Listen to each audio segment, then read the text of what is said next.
bonne année 2025 et bienvenue dans votre émission Conseil pratique. Nous avons l'honneur de recevoir sur ces plateaux Conseil pratique, toujours sur la BS Télévision, qui est votre chaîne de préférence, des magnifiques femmes. Et comme vous le savez tous, le grand thème de notre émission est le mariage. Mais pour aujourd'hui, nous allons développer un sous-thème très intéressant qui n'est rien d'autre que la violence conjugale et ses causes. Pour ce faire, nous allons demander à nos invités de se présenter. À ma gauche, nous avons Madame Zawadi Kassomo Kezia. Et à ma droite, nous avons Madame Nadia Baïssa. Sans plus tarder, nous allons entrer vif de notre sujet. Nous commençons donc par Madame. On commence avec Madame. Je commence par qui? Madame Zawadi Kezia. Bonne année, Madame Kezia. Vous allez bien? Bonne année, Madame. Oui, ça va bien, merci. Et vous? Oui, ça va. Dieu prend soin de moi. Alors, Madame Zawadi Kezia, pouvez-vous nous relater un peu votre petite histoire là? Qu'est-ce que vous avez subi comme violence conjugale pendant que vous étiez fiancée? Je suis Madame Zawadi Kassomo Kezia. Je suis mère célibataire d'une petite fille magnifique. Ok. Lorsque j'étais fiancée avec son papa, au début, tout était normal. Tout était normal, on avançait et tout. Nous sommes allés plus loin. Nous avons commencé les procédures du mariage. Et après, je me suis rendu compte qu'il y avait des petits trucs que je devais d'abord arranger avant de m'y engager totalement. Et après, lorsque j'ai mis de côté les sentiments, je me suis rendu compte que non, l'homme en question me menaçait en fait. Il était trop jaloux. Bah, c'est normal, lorsqu'on aime, on est jaloux. Mais que ça déborde pas. Ça débordait en fait. Il était devenu trop brutal. Bien qu'il ne me battait pas, mais il me menaçait. Vivre avec quelqu'un qui vous menace à chaque fois, ça fait peur. Je me disais, une fois dans sa maison, peut-être qu'il réagirait autrement. Parce qu'à chaque fois, tu sors avec qui, tu es où, tout ça là. Non, mais madame, tu me mens. Je te mens comment? J'étais par exemple allée au salon de coiffure. Il y a des imprévus partout. Je peux aller au travail, je peux aller dans un salon de coiffure, je peux aller n'importe où. Il y a des imprévus. Peut-être que mon téléphone est déchargé, mais tout ça là, il ne comprenait pas. Et c'était vraiment de trop. Une fois, ma mère m'a dit, Kezia, le mariage, c'est pour toute une vie. C'est pour toute une vie, bien que tu aies déjà un enfant. C'est pas une erreur.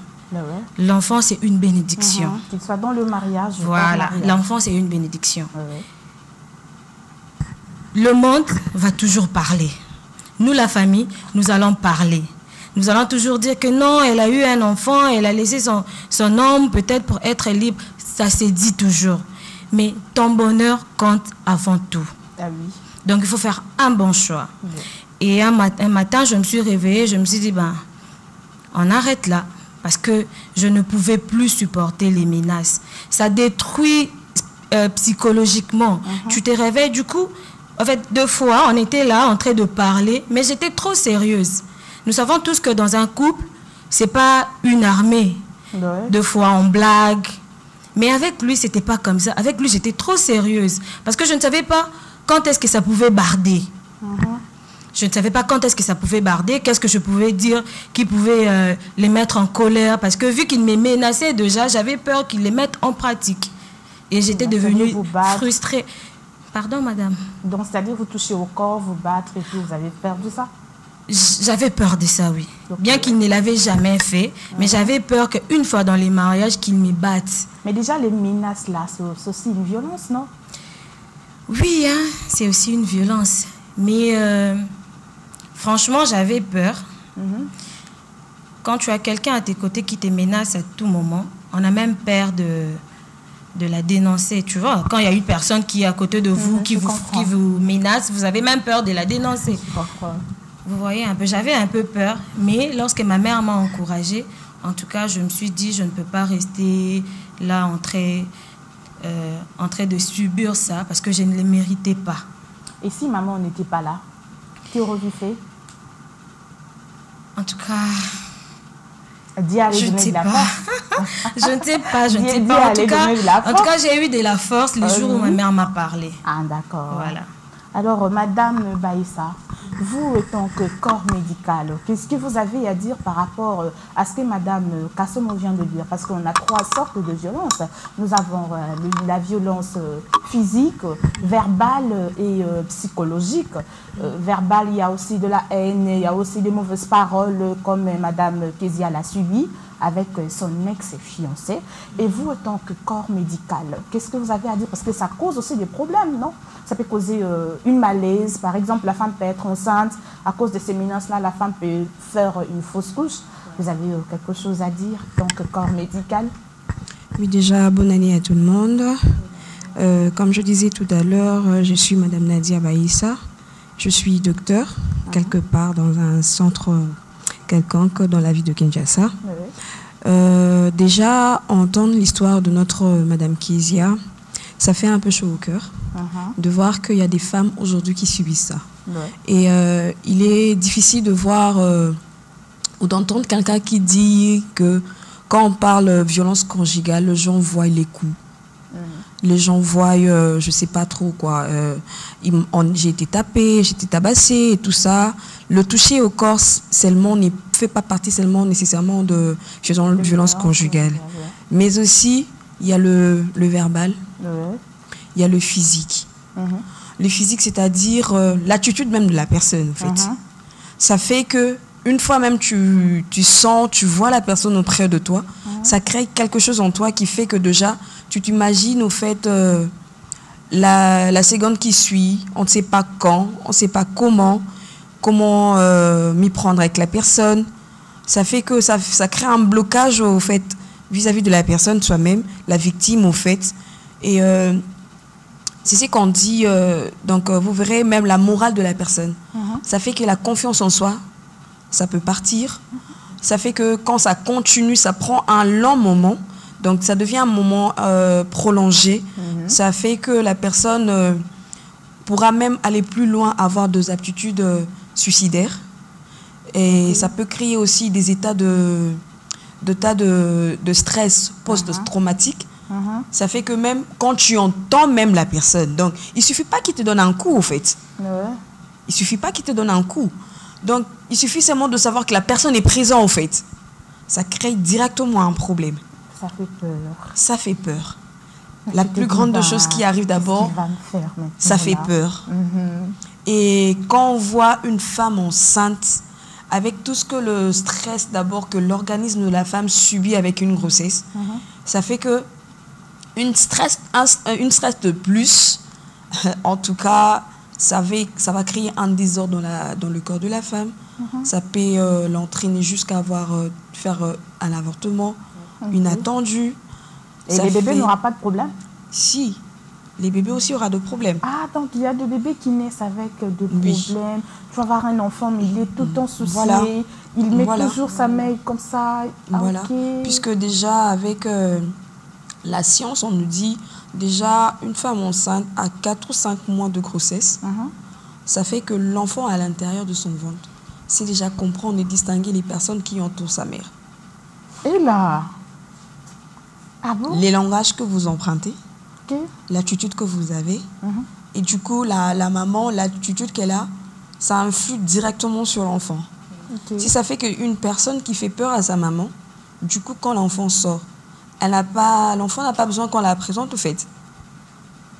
Il suffit d'entendre la voix ou de revoir un peu l'attitude de sa mère. Il se reconnaît, ah voilà la personne qui faisait peur à ma maman. Et là, donc ça, c'est la science. Ça, c'est la science. Ok. Vis-à-vis de l'enfant, encore, je déplore encore de couples comme ça qui a 2 enfants qui subissent de violences conjugales, puisque ça influe même sur l'attitude des enfants. Vous verrez, l'enfant aura l'attitude beaucoup plus de s'attacher à la victime et à vouloir être celui qui protège.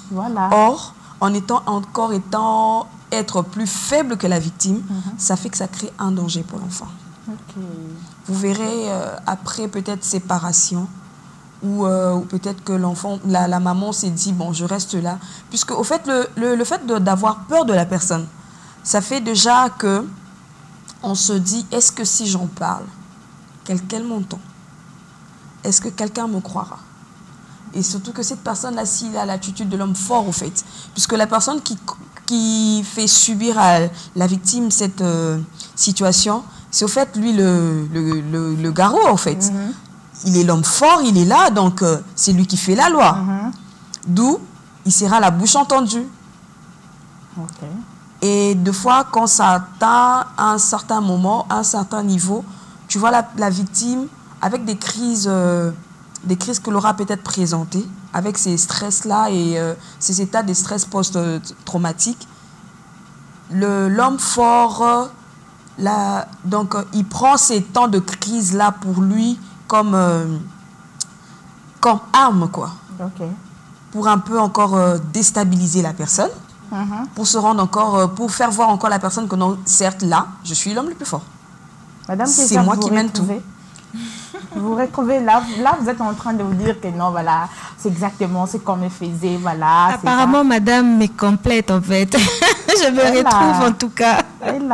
Alors, madame Kezia, désolée, madame Nadia, madame Kezia, qu'est-ce que vous allez dire maintenant aux femmes qui subissent ce genre de violence et qui ne disent rien? Déjà, lors de fiançailles, parce que le fiançailles n'est pas le mariage, non? Le fiançailles, c'est quoi?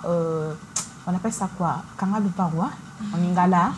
Kangalupangu et tout. Les deux familles se réunissent et tout, qui disent que non, voilà, de votre fille, si elle rentre tard, elle est souvent avec notre fils, voilà, et tout. On est venu demander la main. Donc c'est ça les fiançailles, non? Parce que moi, je ne suis pas fiancée. Je suis ni fiancée ni mariée. Que Dieu me fasse grâce, en tout cas. Là, je vous envie, hein. J'ai envie surtout Madame Nadia Baïssa. Elle est madame, hein. Vraiment.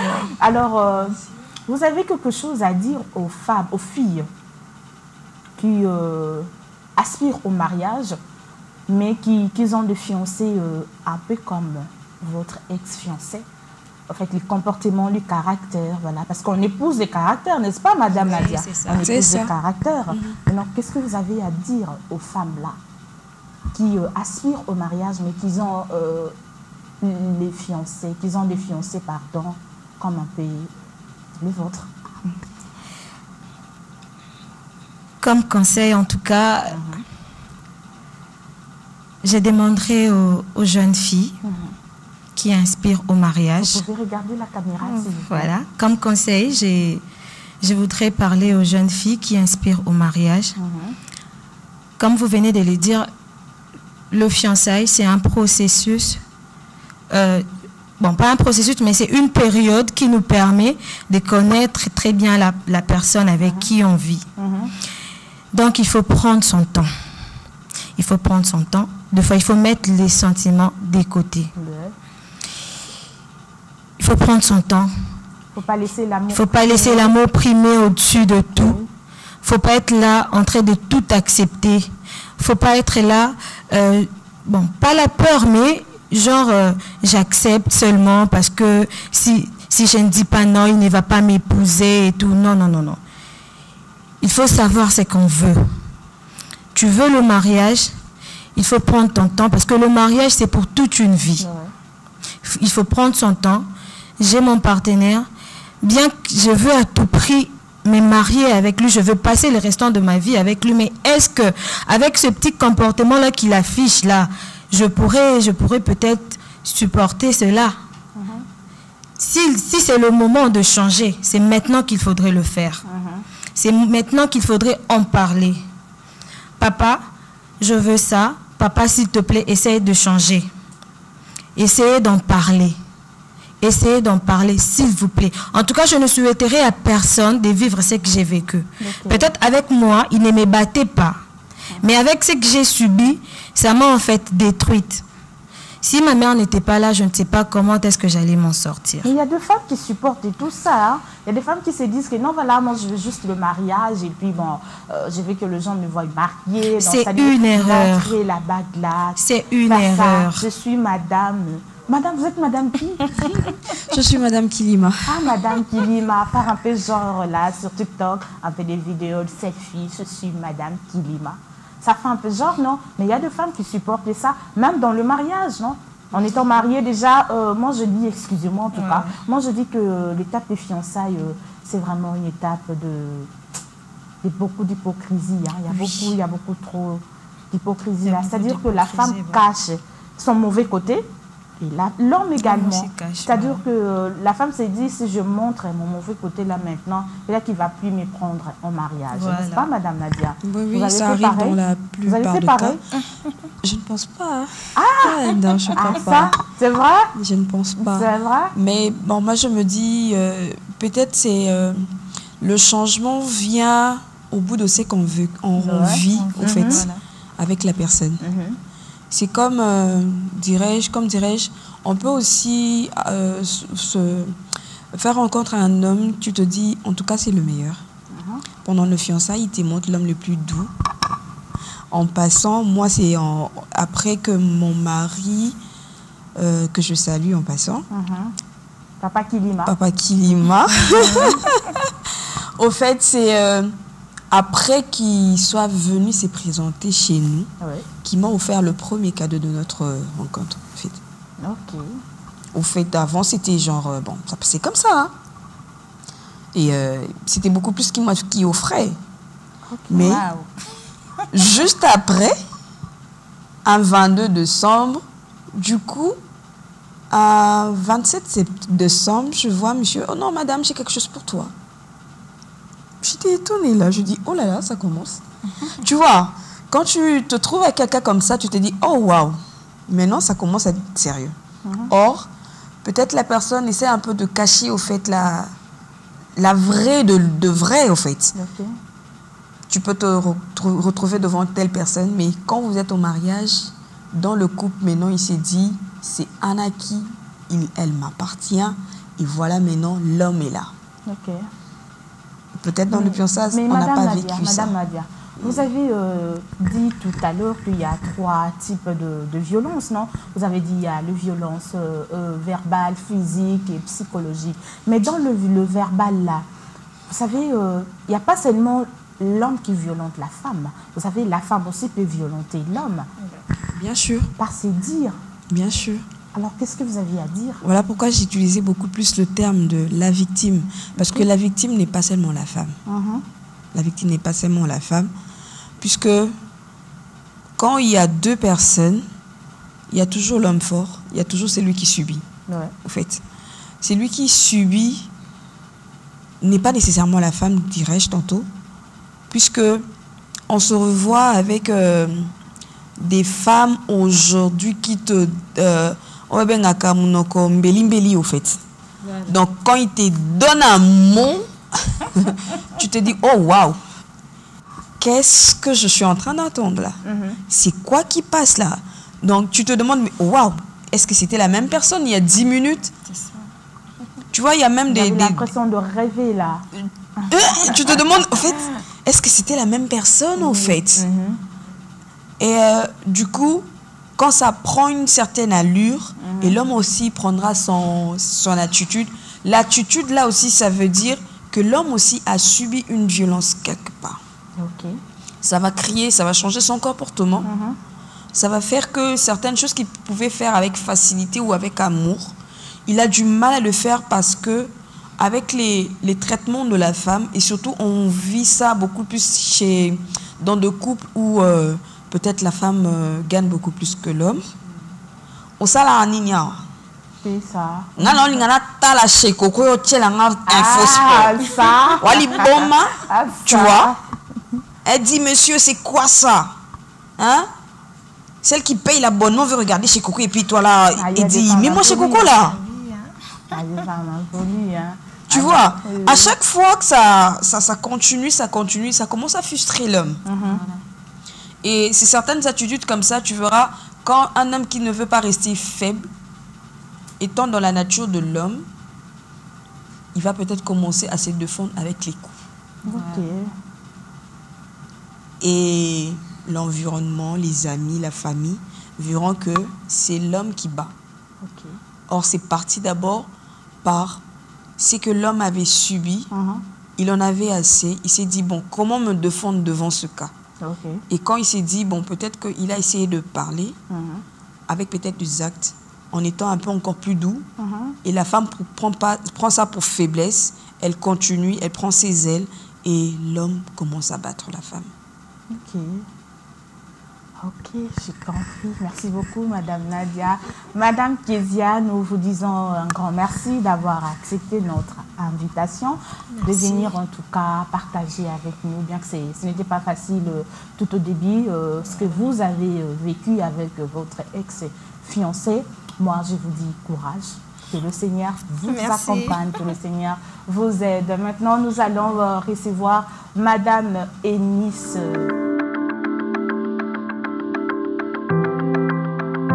Voilà, alors Madame Eunice, bonjour.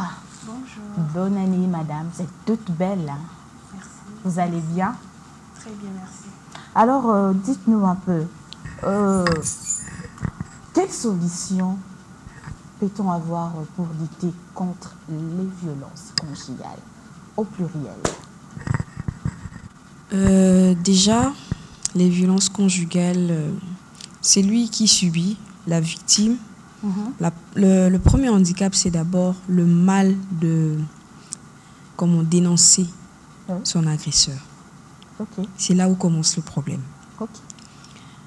Mais s'il faudra dire par rapport à cette situation ou à cette réalité qui est vraiment pas très conseillée ou acceptable, et surtout pour la personne qui la vit ou pour la personne qui la fait subir à l'autre.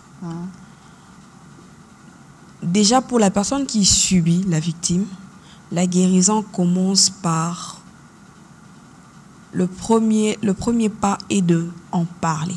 Okay. Bien que ça crée des situations où on se dit, déjà le fait de perdre confiance en soi, le fait que ces moments de crise ont été utilisés pour vous combattre vous-même encore, ça fait que ça vous bloque, ça fait les gens, on dirait, vous vivez dans un globe qui est à vous tout seul. Vous pensez ne pas vouloir être entendu, mais quand même il faut oser. Comme nous avons entendu avec notre Madame Kezia tout à l'heure, c'est du moment où elle a parlé avec sa maman que la décision vraiment est arrivée, que elle s'est sentie déjà, le fait de se sentir soutenue, entendue, accompagnée, c'est là qu'a commencé sa guérison. Donc il faut d'abord commencer par en parler. Parce qu'il y a des femmes qui disent que non, c'est mon fiancé, c'est mon mari, déjà Tobalani, qu'est-ce que je vais faire? Voilà, on a déjà un enfant comme Madame Kezia, déjà une fille, on a déjà une fille, que je l'épouse seulement, les gens vont parler, mais Madame Kezia n'a pas laissé les gens parler. Hein.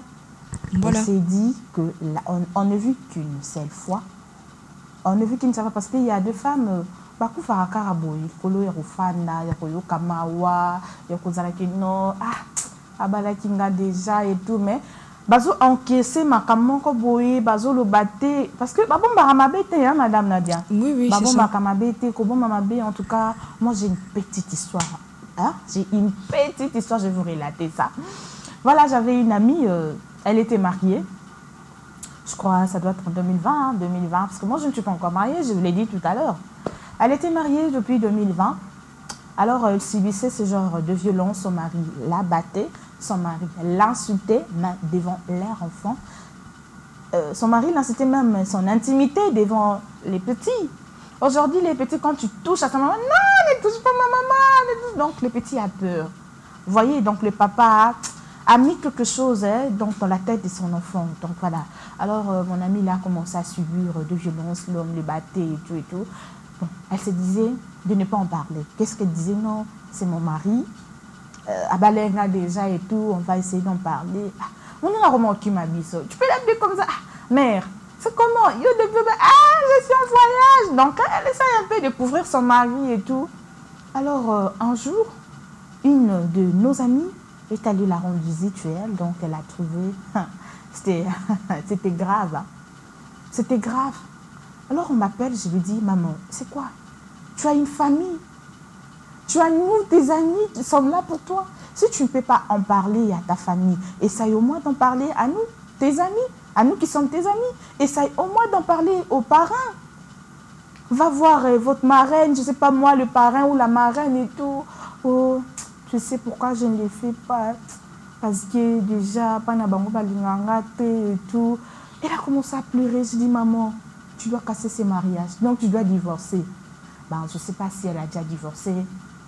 C'est en parenthèse. Donc, voilà, je ne vais pas citer son nom. On risque que son ami, alors, maman Eunice, vous étant qu'infirmière, et si vous avez maintenant Cameroun, donc, genre que non, moi, c'est moi, je vais ah, on va le bara biso ba Congo ko ningu mina, c'est-à-dire on va la ningu mina vrai coup ba wana, c'est-à-dire voilà même à l'hôpital et si au recevoir Cameroun ya bongo. Oui oui. Toyamba on déjà à plusieurs fois même. OK, maintenant ce que plutôt leçon nini yo au tira na kawana parce que est-ce que vous êtes marié? Non. Vous êtes fiancé? Célibataire. Ah, célibataire comme moi. Ah, c'est une bonne chose. Hein. Ah, je me retrouve, hein, Madame Nadia. Je me retrouve en tout cas sur le plateau. Je ne suis pas la seule célibataire. Je me retrouve. Alors, Madame Eunice, dites-nous, tant que célibataire, oui, mais un jour, vous êtes appelée à être mariée, femme au foyer. Donc, c'est-à-dire que vous comprenez déjà et tout. Qu'est-ce que vous avez à dire et tout? Au tira qui les sont lignes et tout. Mais quand on remet télévision, moi, l'isolement. Il faut se décider. Hein. Quand tu vois que ça ne va pas, tant au moins nous sommes en couple, moi, quoi que je suis maté, et surtout qu'il y a une balanité, ça serait mieux de se décider et d'arrêter carrément. Parce que ça détruit. La violence vraiment détruit. En tout cas, je n'encourage pas. Alors, maman Eunice, maman, toi qui es infirmière, Oyambana nous camorobo était genre il y a madame Kézia, c'est-à-dire et ça lié moi bien témoin boé et bien laissez-moi estomac bien que moi je peux pas faire ça et bien laissez-moi estomac donc et choqué vraiment tinakati quoi mais quand peut combien télévision le so partager na mutu moko à mon ayo non maman ah mais quand peut combien télévision mon isolo. Oui, ici Toyamba Kamoko et à Bongo na hôpital. Il y avait une patiente qui était venue avec dépression et puis syndrome gastrite dans l'estomac. Et là, c'est inflammé. Bon, on avait essayé de parler avec elle. J'avais essayé de parler avec elle pour l'aider psychologiquement. Et quand on a tout dit, madame, qu'est-ce qui vous est arrivé? Elle s'est dit, ah, ma chère, en tout cas, mi bali za carapace. Et là, mi bali za carapace. Elle s'est dit, pourquoi aux autres babongo? Abi makam na Sibir na foyer na en tout cas na invité na souhaitons na motuté c'est pas vraiment facile donc son mari a bandaki ko dénigrer ko critiquer ko rabaisser donc toujours ba maloba mabe et tout donc madame a kokota na dépression même na msala ando ko kalisus ko sala té Sinanda a se retrouver dans l'hôpital. Il y a des femmes, hein. Il y a des femmes amoureuses, hein, Madame Nadia. Il y a des femmes amoureuses. Alors, maman Nadia, vous êtes déjà mariée, non? Vous vivez bien dans votre foyer, non? Dites-nous, le mariage, c'est doux, hein? C'est comment? Madame Joyce, il faut venir, c'est doux. Ah, il faut que je vienne, hein? C'est doux. Ah, il faut prier pour moi. Il faut prier. On va mettre ça en prière. Oui, il faut prier, que Dieu m'aide en tout cas. C'est doux. C'est, au fait, la violence conjugale, on ne souhaite à personne. Même à son ennemi, même à sa rivale, on ne la souhaite pas. Mais est-ce qu'une jalousie quelconque peut être la cause de violence conjugale? Oui, c'est l'une des causes. C'est l'une des causes. Peut-être je peux commencer d'abord peut-être par voir, parce que beaucoup de gens voient que c'est que la violence, c'est beaucoup plus la femme qui la subisse. Mais là, je veux un peu aller beaucoup plus vers l'homme. Dans le cas où la femme se marie à un homme, genre, tu vois, il est déjà bien casé et tout. Dieu l'a béni aussi avec une beauté. C'est un homme beau, avec des belles formes. d'autres femmes, d'autres filles qui disaient des tablettes de chocolat et tout ça. Belle de taille. Donc, il a mis beau à été quoi. Donc, veut dire que ça fait que la femme, n'ayant pas à avoir un autre moyen de pouvoir peut-être protéger ou garder cette personne qui s'est dit pour moi, ça va créer de crise de jalousie. En étant jaloux, ça fait que ça va créer en elle une attitude vis-à-vis de la personne. C'est-à-dire que quoi? Ça va lui emmener à peut-être à contrôler de manière un peu plus débordante l'homme, qui va peut-être le gêner au fait. L'homme va se dire à chaque fois que je fais quelque chose, même intentionnellement, même sans avoir l'intention de vouloir faire du mal à la personne avec qui je vis avec lui. Tellement que cette femme, elle est tellement animée par ses sentiments de jalousie, ça fait qu'il y a une attitude vers cette personne-là, ça fait que même il est devenu mal à l'aise, même pour voir les amis, il s'est dit, bon, là, je dois seulement mentir. Je suis encore au boulot. Je vais aller voir ma mère. On m'a appelé pour une urgence, papa a besoin de moi. Puisque c'est dit que, même si je lui dis, je vais traîner quelque part avec les amis et tout, celle-là va en créer un problème, elle va se faire les idées. Quand tu vas arriver à la maison, ce sera d'abord un accueil froid, une accueil froide et tout. Et, il te sert pas à la nourriture comme d'habitude. Elle va pas t'accompagner à table. Et quand tu déposes tes affaires, elles sont floues et tout. Donc ça fait que l'homme s'est dit, bah, quand je vais lui dire que j'étais chez maman, quand je vais arriver, bon, ça va quand même apaiser un peu la tension. Parce que tout commence par la tension. Cette tension qu'il y a entre deux personnes, ça fait que l'agresseur, c'est son plus fort et la victime, c'est son plus faible. Cette tension-là que la femme aura affichée, ça fera du coup, ça va entraîner même la suite des choses. Quand je lui dirai que non, maman était malade, j'étais à côté d'elle, aux cheveux de maman. Elle va me dire, non, mais non, là, chérie, comment c'était chez maman et tout. Et même la personne, de fois, les femmes, en fait, ils vont même aller plus loin. Ok, il m'a dit qu'il va aller voir sa maman. Ok, d'accord, mais j'appelle sa maman. Comme ça, elle a déjà ses armes de défense, au fait.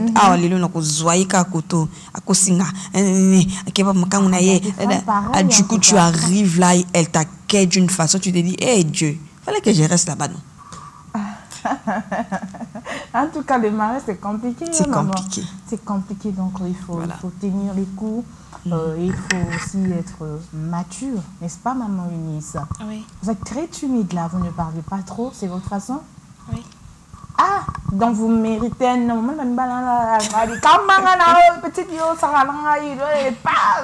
Vous méritez un homme pareil, hein? Non. Maintenant, comment? Parce que vous ne parlez pas, vous êtes toujours là et tout. Je ne sais pas, parce que c'est la caméra ou quoi? C'est votre caractère, vous êtes toujours timide comme ça, madame? Oui, hein. Mais il faut apprendre à parler, il faut apprendre à dire non, il ne faut pas se taire parce qu'on dit souvent que Babomba m'a bêté. Babomba m'a bêté quand ça fait mal. Il faut au moins avoir une confidente, une personne à qui vous partagez ce qui vous arrive et tout. Regarde, maman, bien que de toute façon, on a la chance, ça va couper dans notre société, c'est-à-dire que au bétélé les solo pire, on pirate, hein, maman Nadia. La pire, on pirate, voire même le parent. Je te dis pas. Voilà, nous sommes arrivés maintenant à la fin de notre émission. Maman Nadia, si vous avez un petit conseil à prodiguer aux femmes qui sont violentées, de femmes qui sont fiancées mais qui vivent le cas de Madame Kezia Kassomo, vous pouvez... Déjà, étant que médecin, je nous prie, nous, corps médical, nous praticiens, quand vous êtes devant un tel cas, puisque très souvent, ces victimes ne viennent pas d'elles-mêmes à l'hôpital. Surtout celles-là qui subissent déjà de moments de crise, ils ne voient pas le médecin d'eux-mêmes. Ce sont leurs temps de crise, leurs moments de crise, où l'agresseur utilise ça contre eux, oh non, elle commence à délirer, elle commence à perdre la tête, je préfère que vous la gardez ici et tout ça. Une hospitalisation, il est mieux de toujours évoquer cette question. Vous avez été violenté quelque part par les mots, par l'attitude de la personne, par les coups, puisque ça peut améliorer même le diagnostic et nous permettre de prendre une bonne prise en charge, en fait. Ça va permettre à la personne de guérir plus vite et de comprendre et de se mettre vraiment face à sa réalité et à pouvoir s'en sortir. Et il y a des gens qui subissent ça. La première des choses, il suffit de se dire, là, je dois en parler. C'est quand on commence à en parler que tout change. Ça fait perdre même la force à la personne qui vous agresse. Du coup, puisqu'il sait que tu auras maintenant quelqu'un qui t'entoure, quelqu'un qui t'accompagne, quelqu'un qui t'encourage, quelqu'un qui te dit que non, là, il faut se lever. Ça lui fera un peu perdre un peu ses galops. Ça sera une arme contre lui. Et ça peut même corriger la personne, si du moins la personne a besoin réellement de corriger ou de vous garder aux côtés de lui. Et ça vous fera avancer, en fait.